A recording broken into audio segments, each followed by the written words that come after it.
Welcome back, Challenger fans. See, I told you we'd be right back. We're gearing up for round 2 of Big Gods Jackals versus eUnited after a one-sided game 1 where eUnited proved victorious, although it took a little bit longer than we would have thought. Yeah, you see a 5K gold lead 20 minutes into the game after they got that 4-0. You're thinking, all right, this will be pretty easy. You split push down a little bit. Eventually, you force around the Baron. You win a team fight. No big deal. But Big Gods Jackals did not, sit back and let that happen. They aggressively attacked Licorice in the side lanes. And then they also found some team fights in the top half that they didn't necessarily always definitively win hard enough to come back into the game. But it did force eUnited to take a lot longer to close that game out. A couple of pickoffs, a couple of skirmishes where they would trade evenly even though they were behind, and really giving those kills down on the fabbbyyy is what kind of kept them into the game. Their late game Tristana win condition didn't win in the game, but they were still funneling the resources into him quite effectively. We'll see if they continue to focus down on the bottom side of the matchup. They didn't necessarily win the lane matchup. Zeyzal had a really good flay in order to keep themselves pretty much ahead in that lane matchup. They did, however, have map movements around the map where they rotated the bottom side top, took the first tower, and continued to try to feed fabbbyyy all this gold. Yeah, and I think a big part of that was just the fact that the jungler never found an opportunity to get down there. SirT was focused more around the mid lane, trying to get onto that Vladimir. Not really an easy lane to gank, as well as the fact that it's a hard lane to snowball in on as well. An Orianna that gets really far ahead, gets some early double pen items, completes her Morel Nomicon, yeah, that can work. Yep. But if that doesn't happen, it is hard to snowball in the Vladimir. And as a result, the Tristana just was always a step behind the Sivir over the course of the whole game. And we'll see if anything is adapted here into game number 2 of this best of 3 series. We see Big Gods Jackals on the blue side, this time banning out Tahm Kench, which is not something very standard last time, but still continuing to ban out the LeBlanc. And now it's eUnited who continue to ban the Caitlyn away from the side of Big Gods Jackals, but are now forced to ban that Zac. Looks like a little bit of a telegraph of potentially a Blitzcrank here. Tahm Kench is a champion that sometimes you play into that Blitzcrank. You can be pretty annoying if you obviously if you get grabbed. Also into Thresh, another champion that the Big Gods Jackals might want to play this time around because they picked the Braum into the Thresh. Didn't quite work out for them. They want to potentially get rid of some counter picks. It does leave the Galio up though, as eUnited do not want to give away the first pick, Elise. And so now we're gonna have to see what they can do with this one. So Galio has been picked up. Just thinking maybe telegraphing the Blitzcrank or maybe even a Thresh pickup here. Baiano very much known for his own Thresh play himself. That was picked up by Zeyzal last game. But now eUnited has the opportunity by giving away the Galio kind of power pick here. One of the OPs that have been left open in this one. Can wind up taking 2 for themselves. They could wind up going for something along the lines of, the Gragas or something, taking it away from SirT. But they decide to open up with a Morgana pickup in addition to the Gragas. A little surprised to see the Morgana blind like that. I mean, we were reading potentially a Blitzcrank, potentially a Thresh. I mean, eUnited seems to have that same read because Morgana is great into both of those as well. But it does feel a little bit premature because now Big Gods can try and pivot. While Braum is a champion that Morgana also does well, and because you see the passive stacks building up, you can put the Black Shield on that target. At the same time, Braum in team fights is still a much bigger threat and can actually go in and initiate and do those kinds of things. So it is a little bit surprising to see that Morgana kind of come out like that. Big Gods Jackals do return back to that Tristana pick, so not too surprising there. It's just a question if they really do go with a Thresh here. Well, instead it looks like Kha'Zix has risen in the priority here. They're not going to be going for a Lee Sin or anything like that. Instead, the Void Bug will be picked up for the side of Big Gods Jackals and SirT in the jungle. So we'll see if he's going to be doing something. Who's kind of playing frontline, playing a little bit of disruption. A lot of times they're relying on him for the engage because the Kled charge is pretty much on cooldown from being used to run away from the Gnar in the split push situation. This time around, he's on something that's a little bit more carry-centric. So let's see if he's able to step up to the task. But yet another blind pick coming in from eUnited. Second game in a row is going to be a pretty much blind pick Gnar. Well, could potentially be a top lane Galio. Yeah, I think you're picking that under the assumption it's the Galio. The Kled counter pick was not intimidating at all. You smashed it in lane, you ganked it early on for a kill, so you're saying, all right, well, we'll blind Gnar again, show me something better than Kled, because otherwise we'll play that. If you put the Galio up there, it's still a good matchup for Gnar, so if you flex the Galio, you haven't seen anything to make you think that they have something prepared better. Overall, I like that decision by eUnited to take the Gnar there and just say, do something, because obviously if you put Kled up there again, I'm going to smash it for a second game in a row. It's also very interesting to see the Yasuo bans coming out from the side at eUnited. It was in game 1 and game number 2. Of course, very good pickup into the Gnar, so just wanting to get rid of one of those kind of counter lane matchups. As you see, continued focus down onto the bot lane position here. They secure the Tristana from Big Gods Jackals side, banning away the Ashe, and we'll see if they follow with the same kind of Jhin ban they did as in game number 1.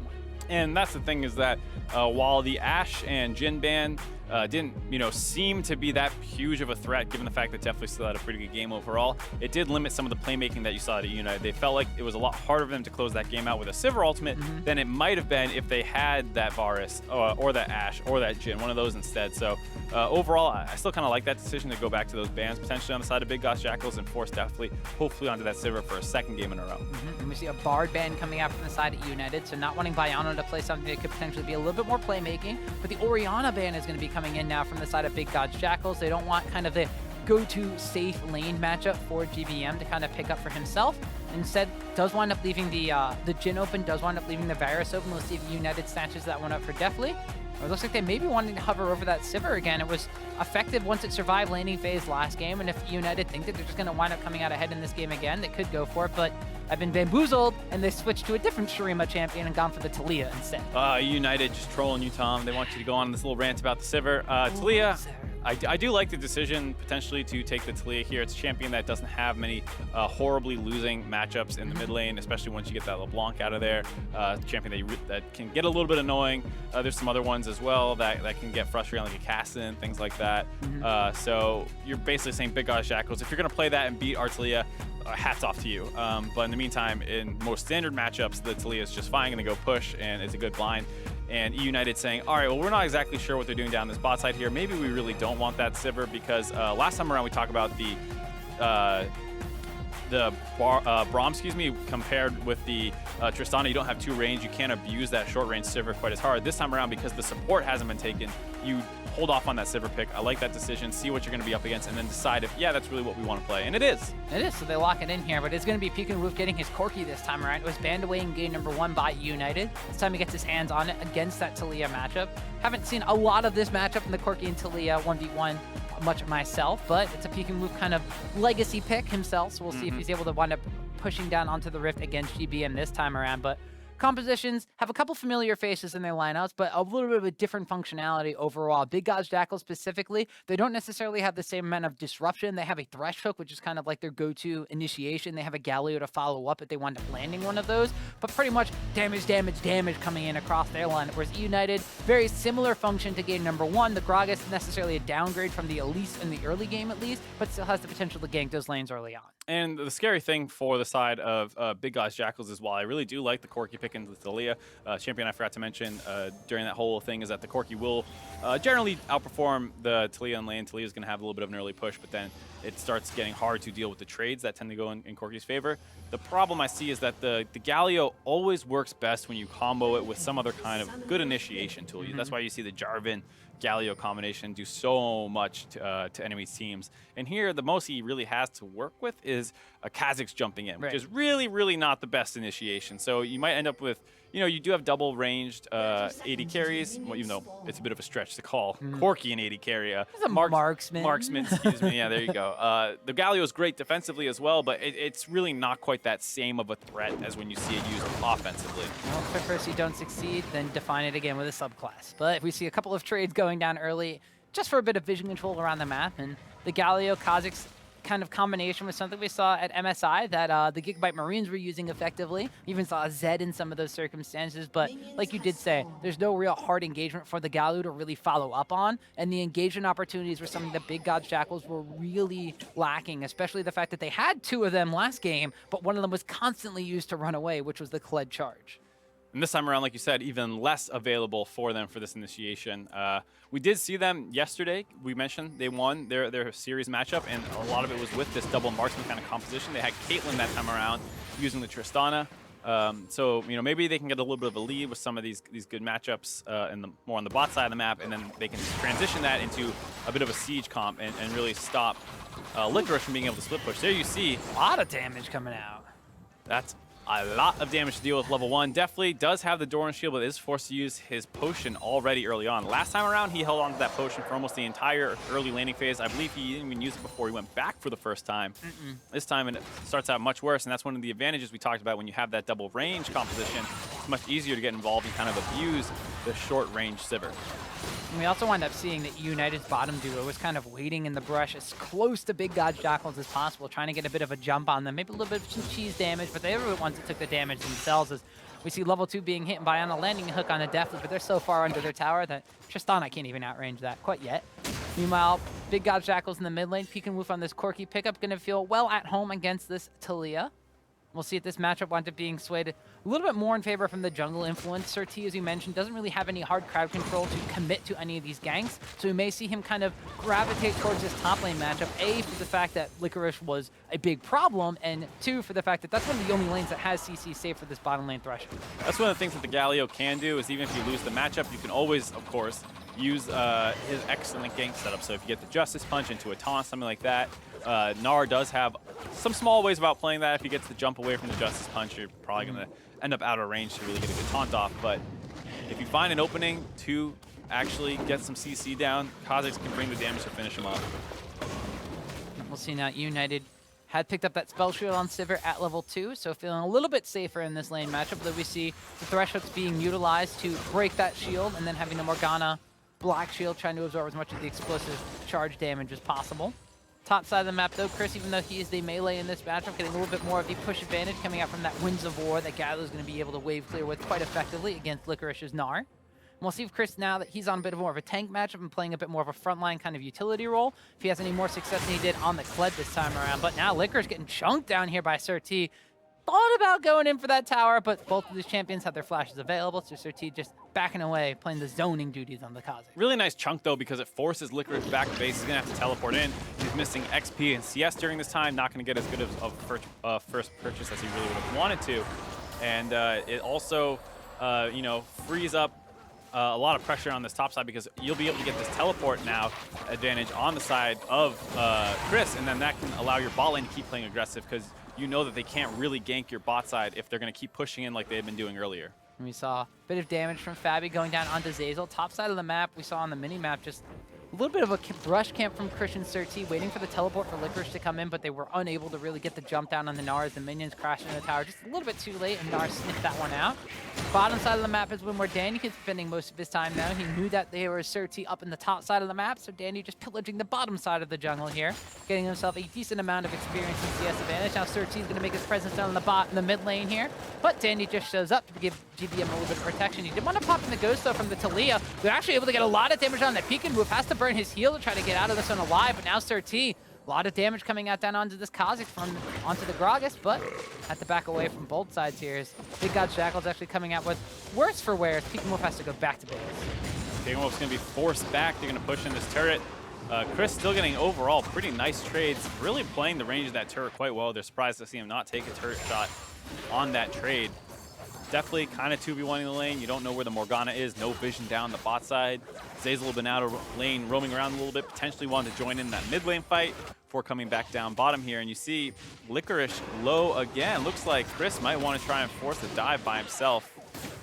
Good trades and really getting the better of the matchup this time around with some of that early jungle influence. And now Cris has himself a bit of an advantage on that top side, whereas it eUnited with Danny and Licorice kind of combining to get the kill and the tower dive onto Cris when they were level 6 or 7. That gave the side of eUnited the advantage. This time around, Cris, now he's up in CS 47 compared to 31. On the bottom side of the map, though, the CS totals have kind of evened out a little bit. So even though deftly was being abused early on at level 1, he has got himself back up here between him and Zeyzal to really go toe-to-toe with fabbbyyy and Baiano on this Tristana and Thresh combination, although definitely still not without a couple of battle scars himself, as fabbbyyy dipping and ducking out from these Morgana bindings. Very nicely getting some damage down in the bottom lane matchup. Overall, pretty nice. Gotta say, after that first initial chunk out by SirT on that top side, I was a little disappointed that they stayed around and went for the cheesy brush camp that you were mentioning. I think it would have been better if they just took that kind of tempo advantage, get their recall off, and have Cris walk back to lane and actually get that advantage as opposed to sitting around camping and then having to teleport back to stay even in the matchup, or well, to continue pressuring. Ends up without them having a teleport advantage. At the end of the day, though, they do still have basically an extra global available with that Galio ultimate, but you can't quite get down to this bot side now, because you see fabbbyyy and Baiano really want to play this matchup as aggressive as possible, and anytime you get a teleport advantage on the top side, that heavily changes how the bot side works. Ooh, the seismic shove into a flash body slam. They knew SirT was there the whole time, and the bug gets splat. I saw them setting that up, but I thought I would have had a little bit more time to finish my point, but eUnited very coordinated on that play, instantly blow him up. SirT gives over first blood in this slower paced game. Yeah, and then once it going over to Dandy on Gragas, so that early game focused jungler, or jungler with some decent early game focus, going to be continuing to do so here. Now in the top lane matchup here, Licorice just hit level 6, going to get some Gnar time against the wall, though Cris going to be content to just kind of trade blows back and forth for the time being. Been a bit tanky in and of himself, although he has gotten a Dark Seal in addition to a Corrupting Potion. No real tank itemization, but just a decent amount of sustain on the Galio. And taking another look at that play, SirT clearing this ward, ward's over, sees Dandy, but does not see GBM. Overall, still kind of greedy though, because you know he has left lane. He's not in the mid lane anymore, so does not see the W coming from the Taliyah, goes down. Pekin a little low here, might be getting focused. Ooh, flashes away from the explosive cast. Bop him to the other side of that blast plane.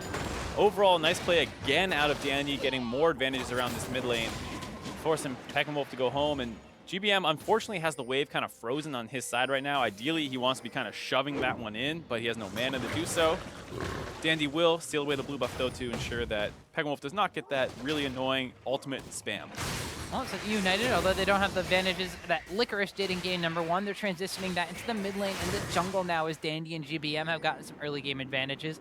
Most importantly, they also haven't ceded pressure in that bottom side of the map, so even though things look to be going a big Gods Jackals favor on that bottom lane matchup, CS actually just a couple in favor of deftly now, as he has gone back and actually acquired himself a extremely late cull in addition to that BF sword for himself. So already at about 70 CS, he's only gotten 6 of it off of that cull, so it'll be a bit of investment banking here from that Civ, but that'll be a-okay considering it worked out for eUnited last game.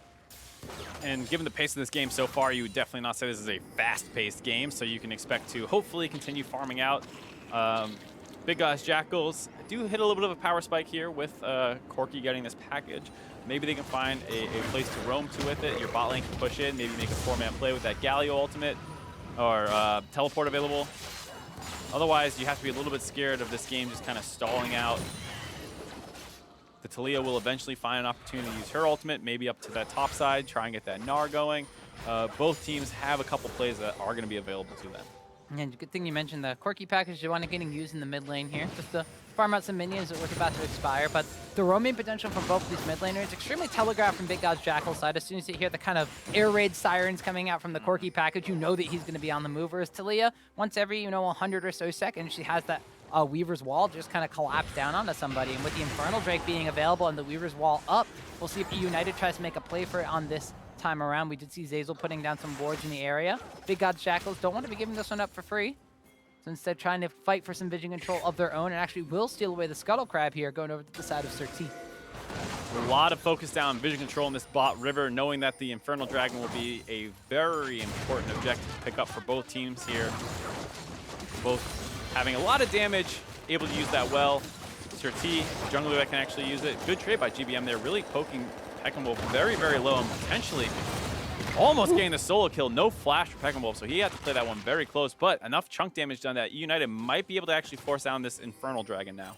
Yeah, so we do see Zeyzal's already moved up into the mid lane here. Actually, SirT's coming in. The Hero's Entrance is there as well. Justice Punch will not only eat the binding, but go forward a little bit. Has to flash away as the teleport comes in here from Licorice. Explosive cast finally getting used there from Dandy, and they're able to pick up a kill on the Cris.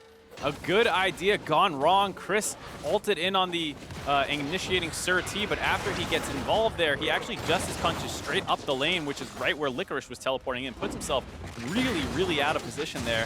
Zeyzal also landed the binding right as he was coming in as well, so he couldn't initially run away. Ends up going down, but it did stall out long enough for Pekin to get back in there, so maybe they can't go for this dragon now. And meanwhile, fabbbyyy and deftly trading blows on the bottom side of the map. fabbbyyy to a level disadvantage here. It's now about 10 CS advantage for deftly Sivir. As you mentioned, eUnited not feeling quite safe enough to go for the dragon play. Instead, want to try to get another pick with a good black shield coming out from Morgana and Zeyzal. Disengages from Baiano as now Dandy body slams over the backside of the dragon pit wall. Does have the push on the bottom side, so he's able to walk at A-okay. So we'll take another look at this. They force Pekin flow. SirT wants to blow up GBM. Nice flash out there. The ultimate does nothing. And he Justice Punches a way into the middle of the lane, tries to flash out, but at this point he's been chunked out low enough, no longer has his cooldown available, and flash doesn't generate enough distance. And that's what we're saying. Second game in a row, where Cris has made a bit of a mispositioning after teleporting in, cost the team a lot. Ooh, big Gods Jackals, meantime, making some big plays. They're able to wind up chunking down Dandy. They're trying to go for the Infernal Drake. It's really low, but SirT winds up going down. And now no smites are available from either side to finish this one off, but Cris comes off the backside from a teleport. He's able to pick up a kill onto GBM, so big Gods Jackals so far 2 for 1. But there's still a very healthy Sivir coming out from deftly. Boomerang Blade will not steal away the dragon. Pekin move secures that one. fabbbyyy actually getting aggressive, leaps down towards deftly, blows the spell shield. Pekin move in the meantime will lose his life on the backside as Licorice joins the fray. 2 for 2, and Infernal Drake going over to big Gods Jackals. A really nice force there by big Gods Jackals, sensing that eUnited had potentially overstayed a little bit after getting that kill around the mid lane. They force it down. Licorice had returned up to the top side, whereas Cris knew that he wanted to go back down to the bot side.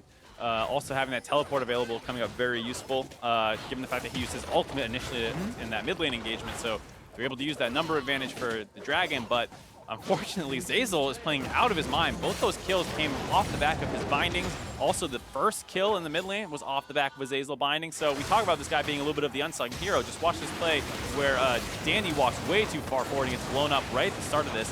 A nice binding there onto the Kha'Zix, takes the smite away, basically gets the kill for himself. And now GBM also mispositioning, running into the pit with no summoners available. He's going to drop. And now Zeyzal lands a binding, starts getting Cris low. Pekin wants to try and force out Zeyzal. He's going to greed out on finishing him off. And another binding is going to land. Third one in a row that's going to connect. And this one's going to set up Licorice to pick up the kill.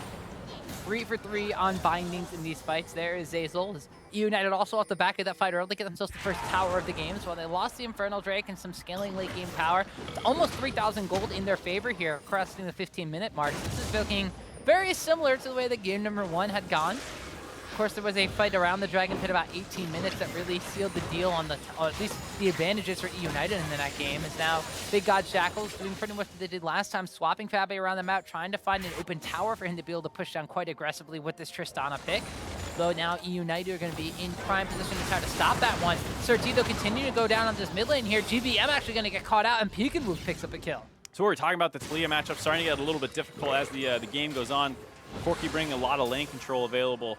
And GBM with no summoners available is all too easily chunked out, and SirT finds an opening to jump over onto the wall. Not really enough vision control around that mid-river. You see one ward kind of over the wall, but if that doesn't spot him out, the entire river is open for big Gods Jackals, and SirT grabs a kill off that. So big Gods Jackals able to secure themselves a kill. Get something back in this game. It's now Cris going toe-to-toe with Licorice. Licorice has gone into mini Gnar form and is on a bit of a exhausted cooldown here. SirT tries to land the Void Spikes. Are they actually going to go for a dive here? Tower aggro actually goes down onto Cris, but SirT gets the kill here as Licorice flashes forward, but he's able to get the kill back on that one as the tower was not done yet and winds up firing the last shot down onto SirT. Now Dandy's showing up into the fray as Pekin move try to dive through to help get the kill as well. Weaver's Wall will not be long enough to cut them off, but we'll be here to deliver Taliyah into the fray. Cris is on one brush, Pekin moves in the other, and they decide to find out what's behind door number 1 as GBM picks up a revenge kill onto the Corki. And Cris is just going to be able to teleport away, say, nope, I don't want any part of that. That looks like that's going to be pretty bad. Nice play by Licorice to stall that out long enough. A bit of a juggling on the turret allowed the aggro to go onto SirT, so he dies after initially tanking it and setting up that kill for Pekin. And then Dandy almost lands the ultimate on him, but it forces a really weird situation where he has to walk back through the turret, and GBM's finally able to find his first Taliyah ultimate, which gets him a kill there and also helps him grab this turret. And so bottom tower goes over to the side of eUnited, even though big Gods Jackals is the one pushing away on the top side. And this all started into a friendly 1v1 duel between solo laners when all of a sudden a jungler showed up. Yeah, nice jump there to get some extra distance. Instead of going for the damage onto Cris, understands that getting the slow onto SirT is much more important for his survival. It would have been enough for him to live if not for the fact that Pekin has cut him off from behind. He flashes under the turret, which didn't actually do that much there, but I like the idea of trying to force them back into the turret knowing that they were low. And then you see Dandy able to cut off Pekin escape to the top side. GBM also ulting in and gets the second kill here after, SirT went down to that turret aggro. Meanwhile, Cris just watched and waited in the brush as he wound up going back to base. So that Pekin move off of that death has gone back and picked up pieces for his Trinity Force. Not yet picked up the entire item, so not quite on the Trinity Force Corki power spike, about 16.5 minutes in. Does have the package available though, and will be utilizing that to motor himself up to this top lane where Big Gods Jackals continues to try to push down this tower. Actually, is going to wind up finding Dandy coming up the river at the same time. Big Gods Jackals will finally get that tower down, and Pekin will be using the package to kind of stop the counter coming out from the side of eUnited. Cris canceled his TP. Yeah, Chris's TP got canceled, but Licorice is still here, but he's behind an enemy tower, so Big Gods Jackals actually going to leap down onto the Gnar, kill him before he even transforms. On the front side of this fight, Baiano's giving up his life, and that one goes over to Deftly. So it's been a 1-for-1 trade with a tower going over to Big Gods Jackals. A very scattered fight overall on the side of eUnited. They didn't realize that they were walking through wards, so Dandy's initial engage kind of got caught off by Pekin there. Cris was teleporting on a minion that was right next to the turret. He wanted to back off that one and cancels his TP, which you know, is kind of a go button for Licorice to say, I'm going to finish mine, but he still ends up behind the enemy. I believe fabbbyyy buster shot him further back into the turret, and then he realized he's too low to actually escape that way. Tried to escape by cutting through the turret, still ends up going down, and it was a very scrappy situation, I'd say. That would have been a lot better if Cris had just finished his TP here.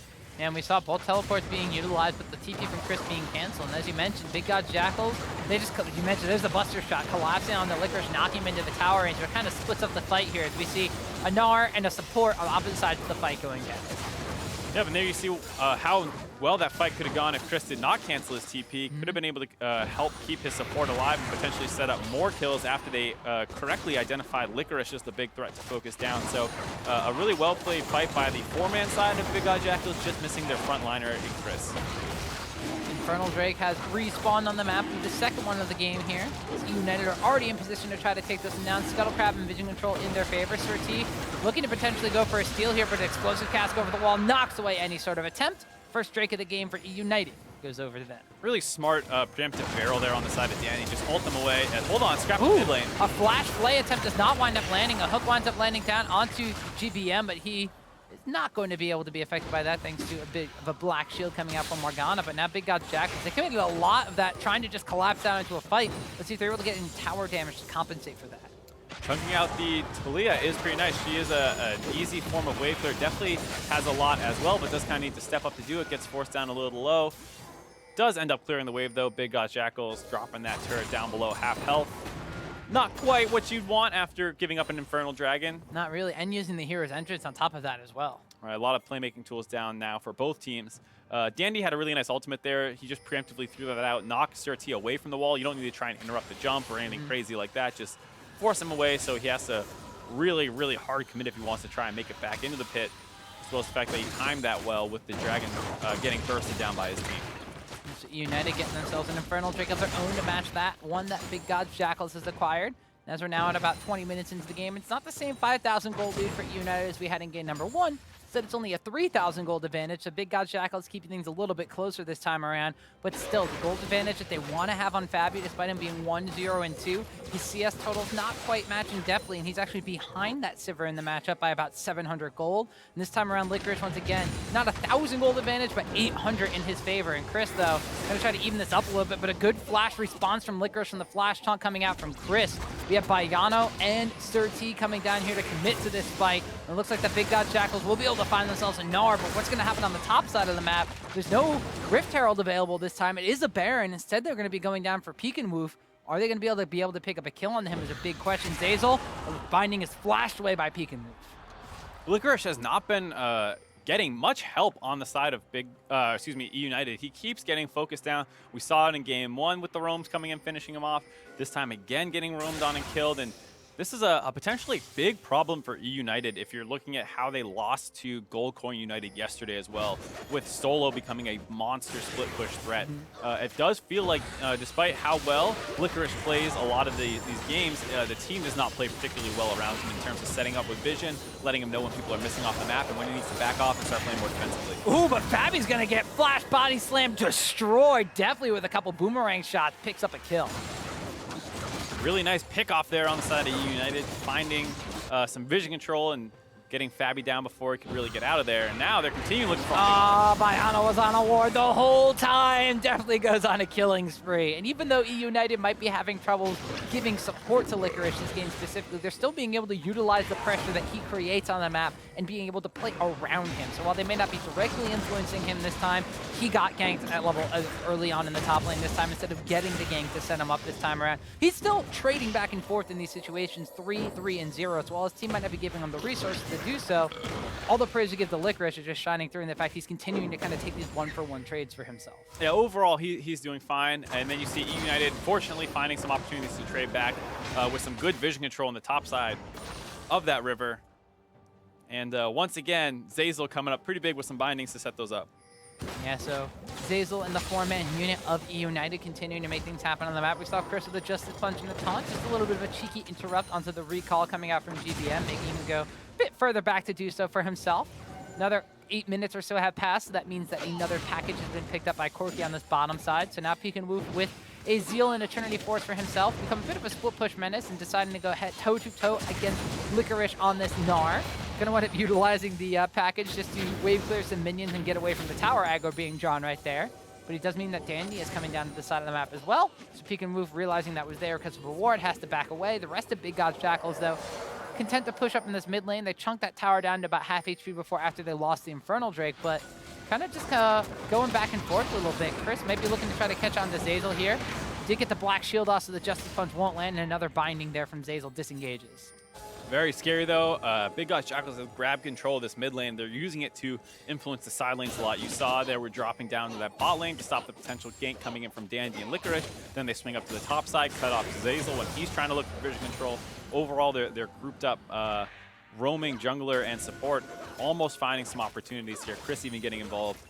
Not quite able to get the kill, but getting the flash out of Morgana is a pretty nice prize overall. Yeah, and that, of course, means that there's going to be no flash bindings for Big Gods Jackals to have to look out for if they're going to be going into another vision war like they did in the mid lane not that long ago. Licorice going to be content to kind of go toe-to-toe with Pekin Woof for the meantime, although Pekin Woof does have a slight level advantage. We see Black Cleaver and Frozen Mallet completed on the Gnar, so his kind of 2 core itemization items are complete. Eternity Force and still looking for the Rapid Fire Cannon on Corki, but now eUnited see an opportunity that, with their split pusher on the bot lane drawing some pressure, they're going to be going to dive down on the Cris, but a big tanky Galio is going to survive for a long time, so they decide to switch on to SirT, but the hero's entrance will keep him alive, buffing up those resistances, making him a very difficult bug to squash. But this tower is still extremely low, and eUnited not going to be giving up this pressure up here quite yet, looking to be taking this one down. Well played on the side of Big God Jackals to not actually die in that dive attempt, switching targets, getting the ultimate off by Cris. Unfortunately, they got very low, but a huge play. A flash play hits 3 members from eUnited, and GBM goes down. Meanwhile, Cris is teleported onto the backside. Licorice is going to be teleported into the front. fabbbyyy jumps forward, flashes out, goes down, however. Now eUnited looking to turn the fight. A Gnar against the wall, and that's going to be Cris getting some big shields to stay alive. He doesn't quite go down, but a second AD carry enters the fray. A double kill from Pekin Woof's Corki. Zeyzal and Licorice have to turn tail and run, but SirT and Pekin Woof are here. There's going to be a binding to stop the advance from Corki, but he's got some long-range rockets. Triple kill for Corki. And an ace for Big Gods Jackals, actually only losing 1 in that engagement, so they're going to be able to turn on to Baron now and potentially pick this one up. They were falling pretty far behind in this game, but eUnited really mess up that turret dive. The turret stays alive the entire time, constantly pelting eUnited. And even though fabbbyyy got a little bit too aggressive there and ends up going down, Big Gods is able to punish, that kind of dive coming in from eUnited. And here, get an ace and the Baron buff coming flying back into this game. Cris being able to get ganked, recall, teleport in, recall, and then tank up this Baron is being quite effective as well. GBN comes in with the Weaver's Wall to try to pick up any stragglers that are at low HP, and even though he gets some damage down onto Cris, it looks like the rest of Big Gods Jackals can be a-okay to hightail it out of there. 5 Baron buffs looks like his fabbbyyy respawn now available for Big Gods Jackals. So they've already survived the initial dive attempt. Baiano deserves a lot of props here. He sees that his team's getting engaged on and goes for a big 3-man play, slows them down, deters the initial dive, and gets the kill onto GBM here. And then while Cris gets a nice flank engage off, it splits the team fight up. fabbbyyy goes a little bit too far forward, but during this whole time, Licorice is pinned up against the wall, and that's a very, very tanky Galio, who's able to get a big shield. And this whole time, the turret has now dropped everyone down below, 30% health. They're all dead, and this is where the poke and chase potential that comes in from the Corki is so effective. we see just him and the Kha'Zix combining to take down the remaining stragglers from the side of the side of eUnited. We did see that GBM was able to just love tap that tower on the top side of the map and finally take it down, but the momentum has shifted heavily in favor of Big Gods Jackals. While they're still down in gold, they're the ones who are able to make moves across the map now, utilizing Pekin moves Corki and the split push potential from him to take down the bottom lane tower and bring this gold count just under 1,000 apiece, or 1,000 difference.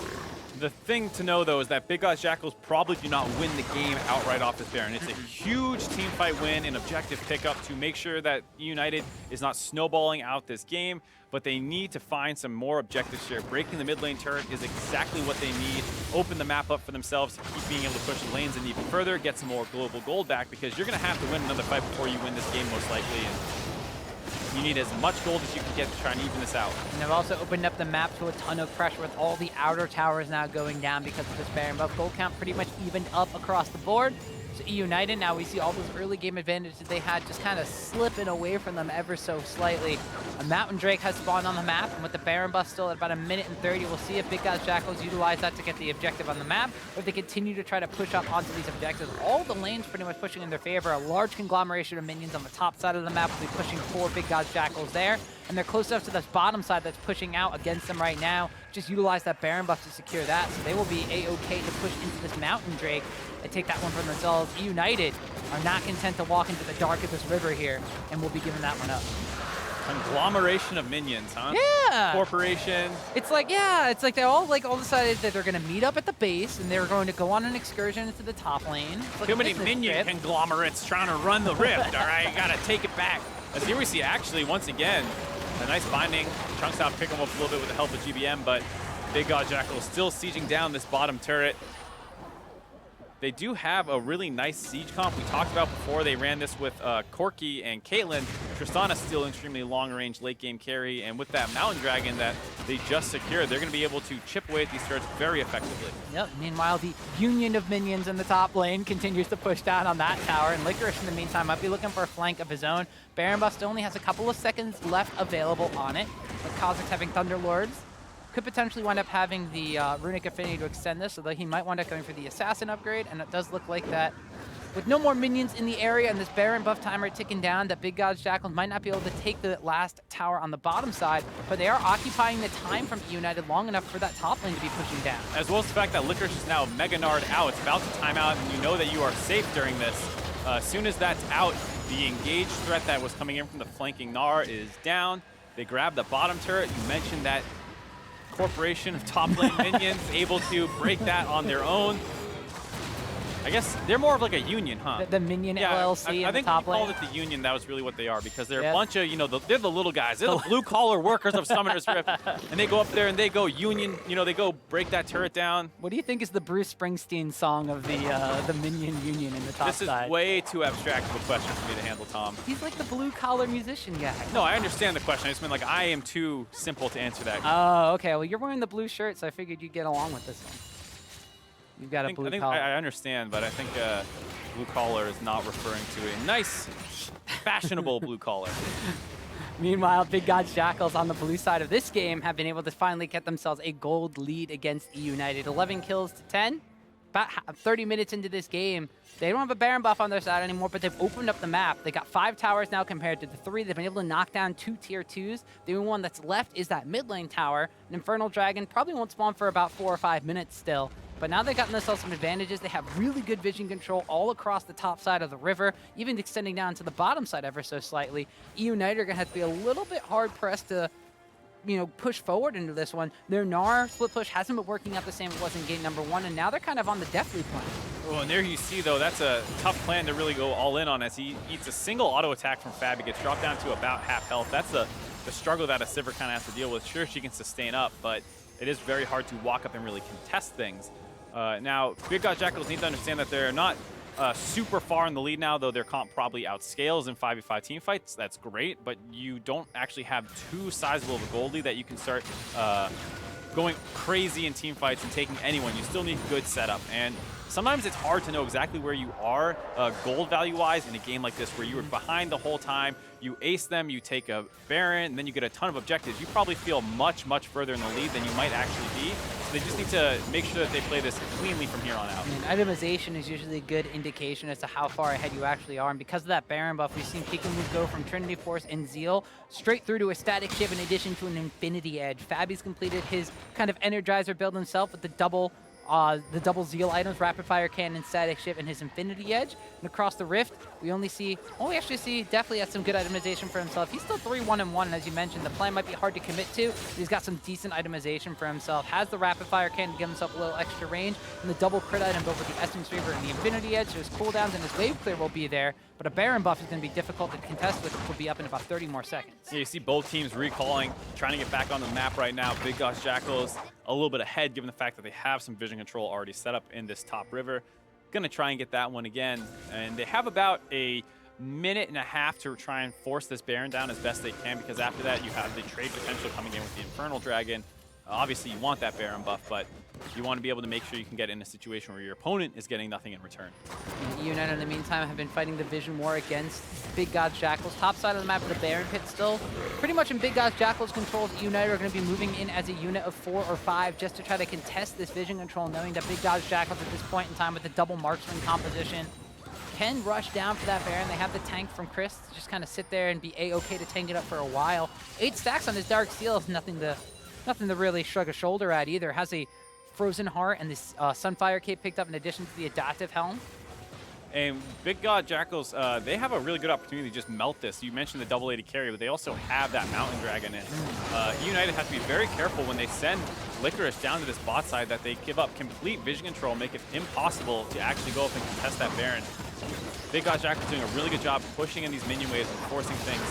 I like that flash up, a nice black shield by Zeyzal. Zeyzal once again saving the day here for eUnited. Keeps GBM safe and sound here. Did want to pop in the Ghost, but the flash was traded there by Big Cris on the big Galio pickup. Licorice in the meantime has been pushing away, as you mentioned, split pushing on the Gnar on this bottom side of the map, has gotten the minions all the way down to the tower, so even though eUnited were kind of hard-pressed to get vision control around this Baron pit area, they staved off long enough for Licorice to push down this bottom lane and just disrupt Big Gods Jackals, so now they're going to be able to move up into that Baron pit area and re-establish some vision for themselves. Oh man, huge play out of Zeyzal there, keeping GBM alive. If he goes down, that's basically guaranteed to be a free Baron. We talk about trying to survive that minute and a half on the side of eUnited. The fact that now that the Infernal Dragon is up, Big Gods can't just camp a single area of the map and force you to walk into them. They pull them down to the bot side where they don't have this vision control set up, and now Big Gods Jackals have to teleport in to contest this. Well, they got a Corki package and Cris joining the fray. Weaver's Wall is going to be coming up to try to cut them off, but they will wind up getting the second Infernal Drake of the game for themselves. So that's going to be an engage from Danny at the backside, trying to chunk them down. A lot of damage goes across the fight. The Hero's Entrance going to re-engage this fight, but eUnited definitely is still kept alive. Dandy's finally going to pop, but another kill will go over to GBM, so they've gotten a kill on the Pekin move for eUnited side, but they've lost 2 for themselves. A Sivir crit will not land down onto SirT. It's just a regular auto attack. Big Gods Jackals get themselves the Drake, get 2 kills, and might have to get the heck out of dodge as Deftly's trying to chase them down. Such a huge engage on the side of Dandy. It looked like that was going to be all they needed to win that fight. But what's important to note is right before that happened, Big God actually gets the Infernal Dragon. And with that, they're able to use that extra damage to win this fight. I feel very strongly that if they did not get this Infernal Dragon, this probably does not go as well for them, because that's a huge engage here, and you see they're almost all full health, but GBM takes a lot of damage over the course of this fight.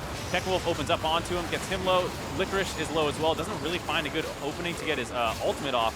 And during this whole time, the rest of the side goes to focus down Wolf. He gets killed, but is traded out very easily as GBM was not on the same page, was chasing the other people out of the fight. Very, very close, and just having that extra kind of residual damage that comes in with the Infernal Dragon, the fact that SirT just kind of has to shoot his Void Spikes wherever he wants, just chunk people out like that. Wolf, his poke damage amplified a ton with that Infernal Dragon as well, able to land a lot of damage, get multiple members down very low very quickly after what was a monster engage by Dandy. A 4-man flash body slam started off that fight, but 2 kills for 1 is how Big Gods Jackals finished it.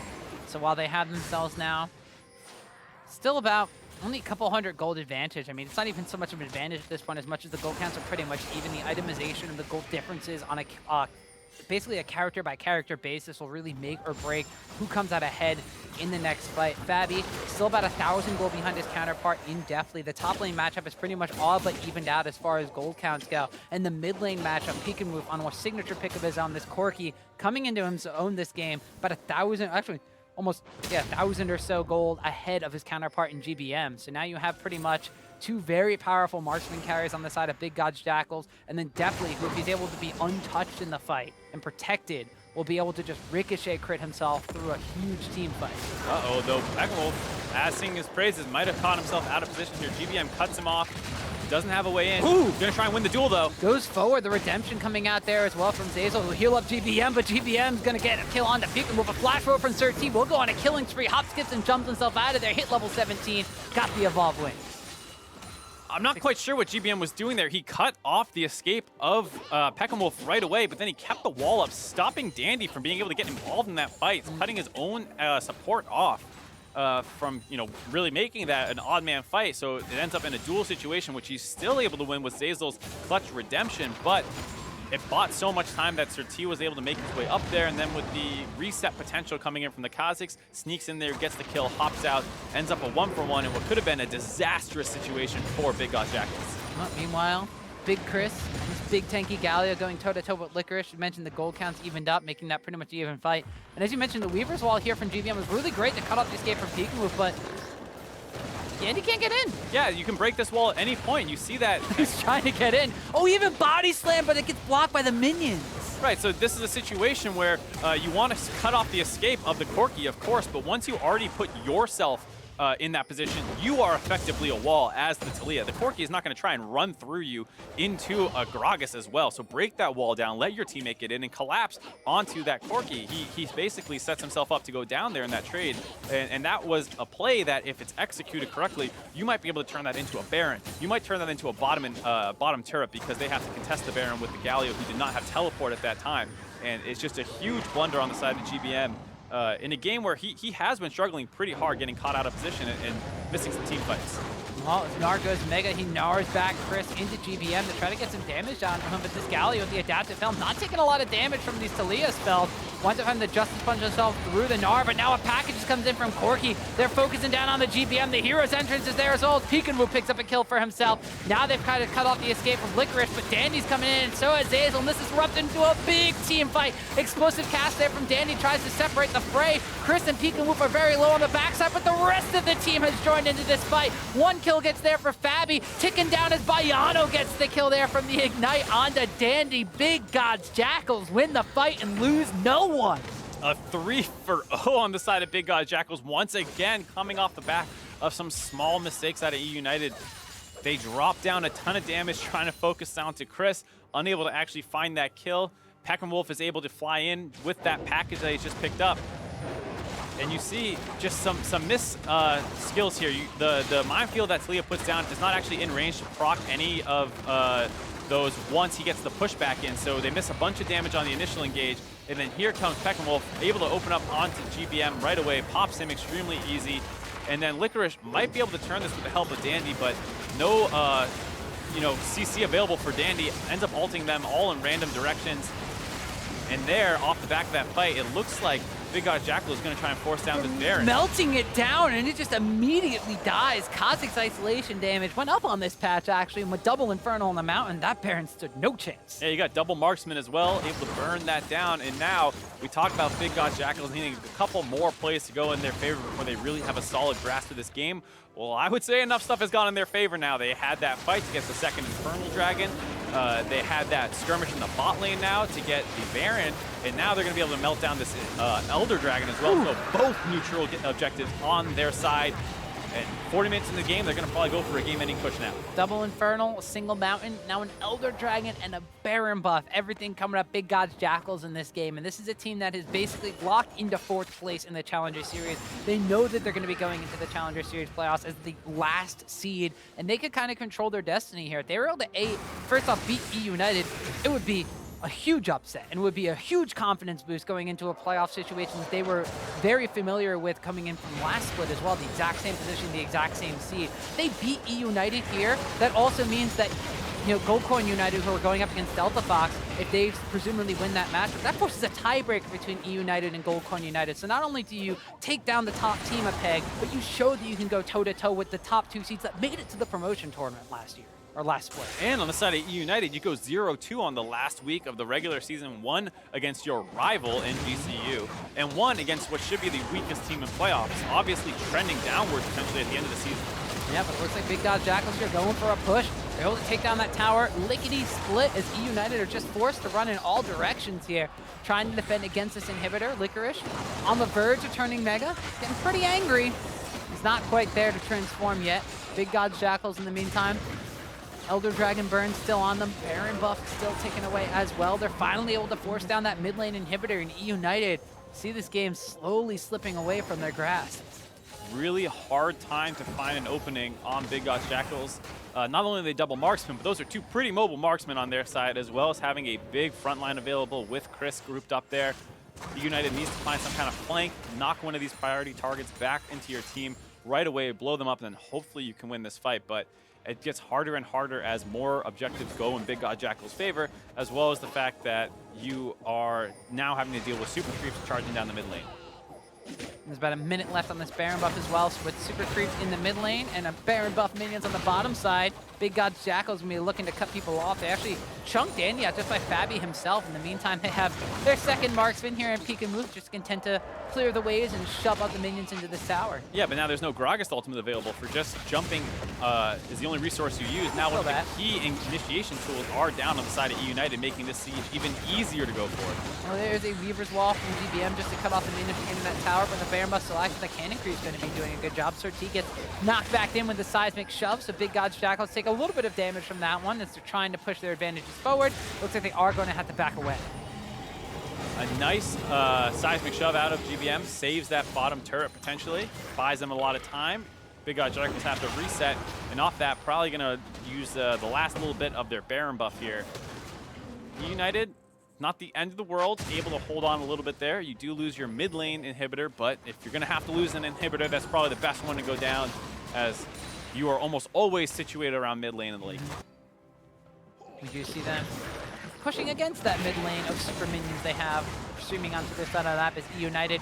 We're able to get down pretty much every single outer tower in the first 20 or 25 minutes of this game, but then stalled out since then, have been unable to take any for themselves. They're going to be pushing against super minions here. In addition to the fact that Cris is now going to be the one doing some split push duties for himself. Has picked up his Gargoyle Stone Plate, how thematic for the Galio.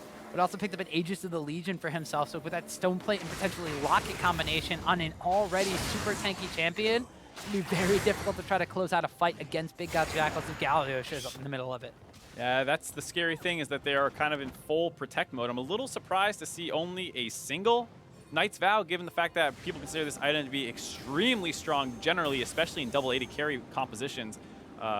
You would have thought to have seen that even on the Kha'Zix sometimes. We saw Levi doing that, I believe, at MSI previously, and with that Corki pick, it's a champion that's going to output a lot of damage. Would probably be worth grabbing, as well as the fact that he's, you know, one of the key members to keep alive, as well as the sustain that he would give you. But either way, only going with the single Knight's Vow.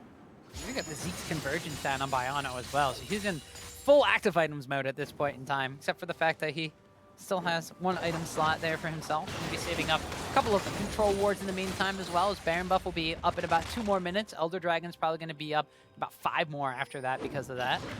And now, Big Gods Jackals, they have a lane of super minions pushing down, but there is a Sivir on the side of eUnited, so if there was a champion you wanted for wave clear in a later stage of the game, Sivir would be one of them, one of the ones that is right up there to kind of clear out their super minion waves. So they had the ability to stall out here, but even so, at this point in time, because they are so behind in the tower pushing game, despite the gold counts being pretty darn close here, about 5,000 gold advantage in favor of Big Gods Jackals at, 45 minutes into the game isn't the biggest, hugest gold difference at all, especially because everybody's about 5 or 6 items at this point. But there's still so many objectives for the side of eUnited to have to rip through after a fight. And it's one of those situations where, like you said, after a certain point, the gold lead becomes, not negligible, but the less important factor compared to how the comps actually interact. GBM loses his flash there with just a hop coming in from SirT. And his ghost. He's got no summoners now. Right, and Big Gods Jackals, as I was just saying, probably have the better team fight, team comp. So as you start grabbing these summoners for free, it becomes even easier to execute in the late game, as well as the fact, like you said, you have these objectives in your favor and the gold lead. Looks like Big Gods Jackals trying to bleed the jungle dry from eUnited side. Licorice, in the meantime, trying to get some leftover objectives for his own team, still pushing on the bottom side of the map.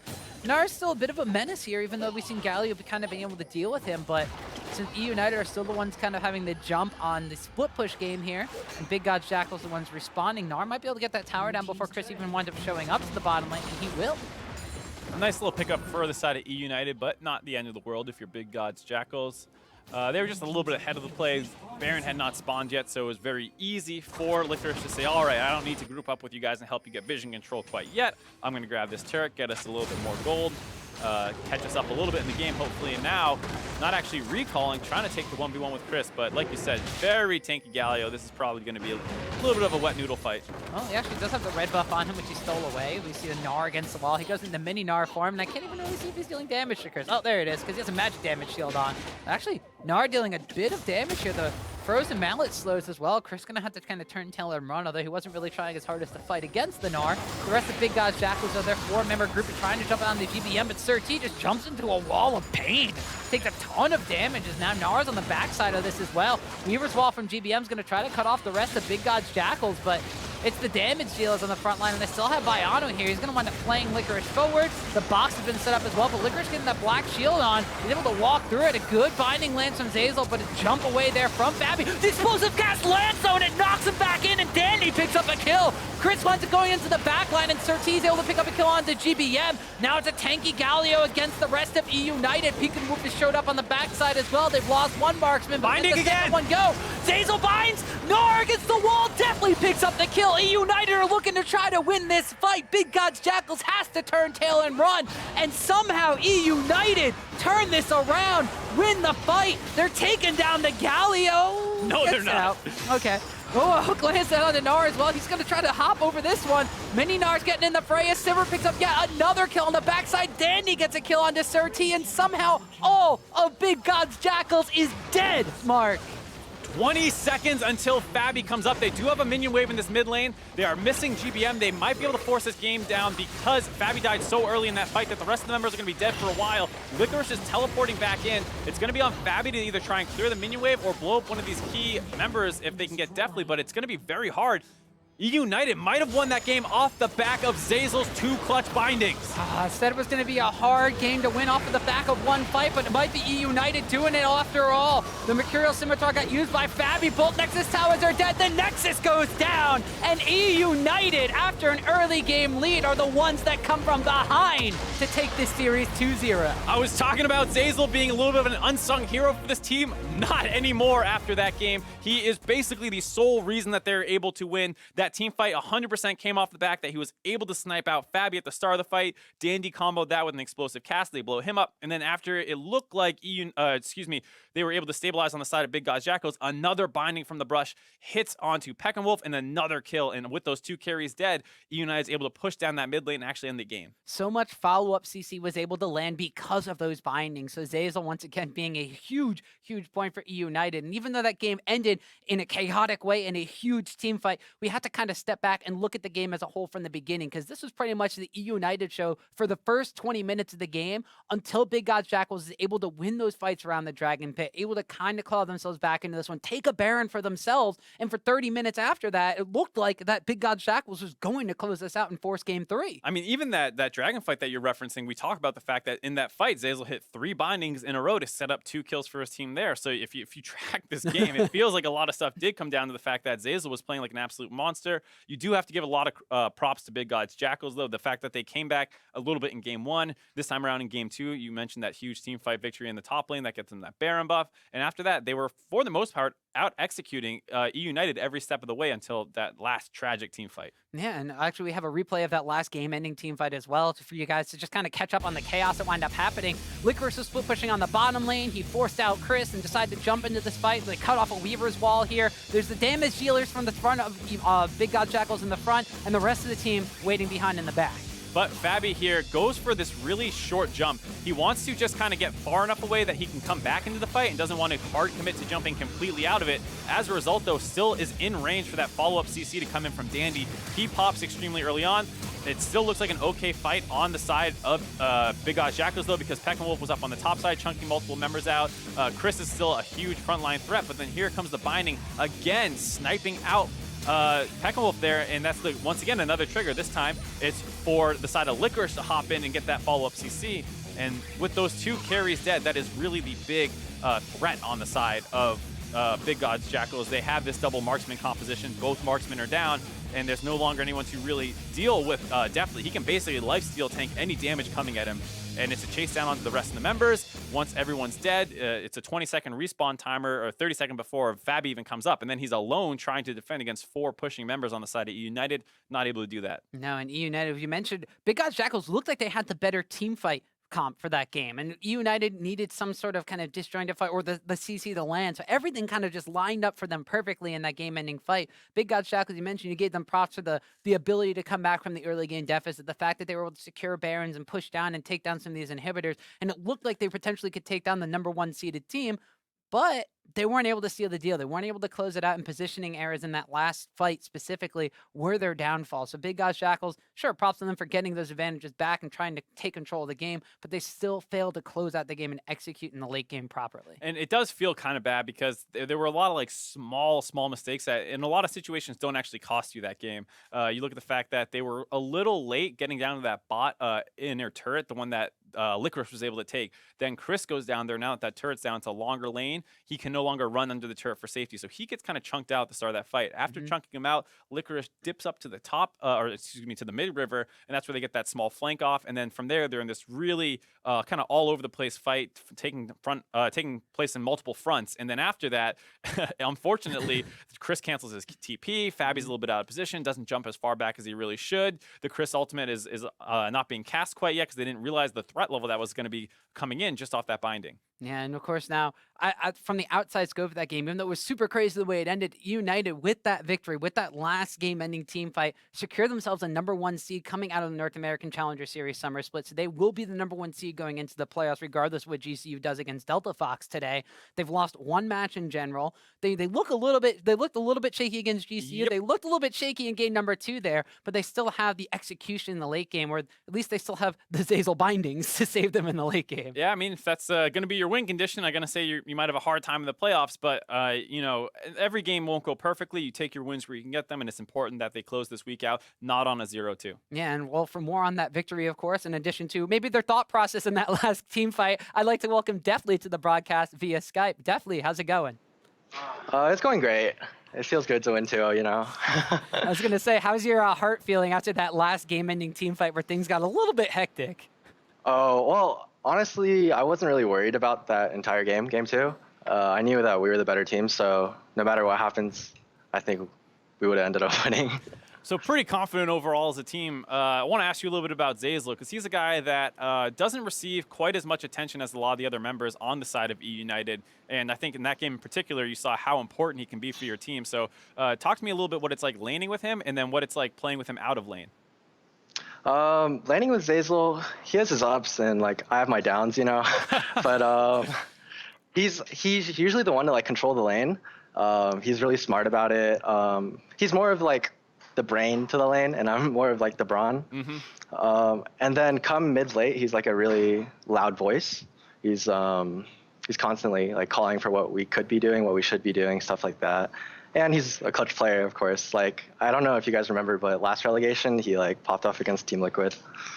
Yeah, obviously a great player for your team. Kind of funny to hear that once again. It's another AD carry getting microed by the support, kind of supporting that narrative that AD carries they just click things and try and kill stuff. I don't know so much about that, but speaking of AD carries, we saw you kind of going back to the Sivir pickup. Game 1, of course, you got focused in the second ban phase. So game #2, you kind of picked it up with a bunch of other options on the table. What is it about the Sivir pick that you were finding in these matchups specifically to kind of be a good idea?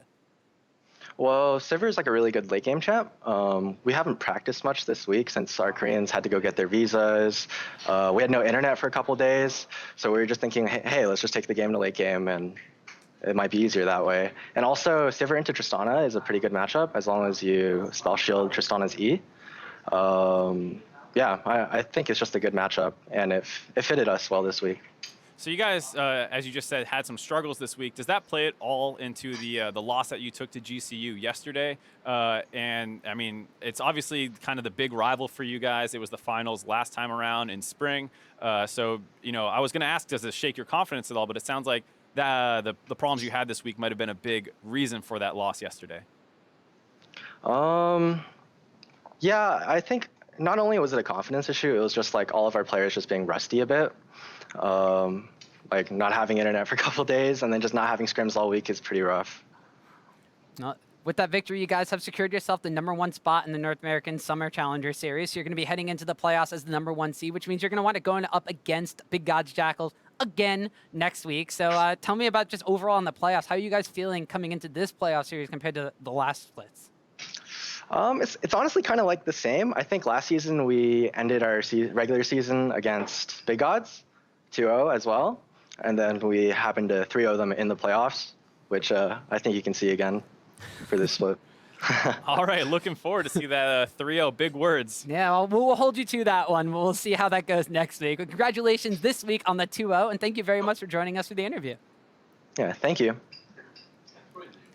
That's going to be it for eUnited versus Big Gods Jackals. But wait, there's more Challenger action coming up. Join Mark and I for some bonus coverage of Delta Fox versus Tempo Storm coming up right after the break. And Mark, of course, promised us somebody's going to pop off. It's going to be fun. All right, we'll see you there. Ooh, the seismic shove into a flash body slam. Then knew SirT was there the whole time, and the bug gets splat. Tower aggro actually goes down onto Cris, but SirT gets the kill here as Licorice flashes forward, but he's able to get the kill back on that one. Now they're continuing looking for Baiano was on a ward the whole time. Definitely goes on a killing spree. And Zeyzal and Licorice have to turn tail and run, but SirT and Pekin and Woof are here. There's going to be a binding to stop the advance from Corki, but he's got some long-range rockets. Triple kill for Corki. The rest of the team has joined into this fight. One kill gets there for fabbbyyy, ticking down as Baiano gets the kill there from the Ignite onto Dandy. Gnar against the wall, definitely picks up the kill. eUnited are looking to try to win this fight. Big Gods Jackals has to turn tail and run, and somehow eUnited turn this around, win the fight.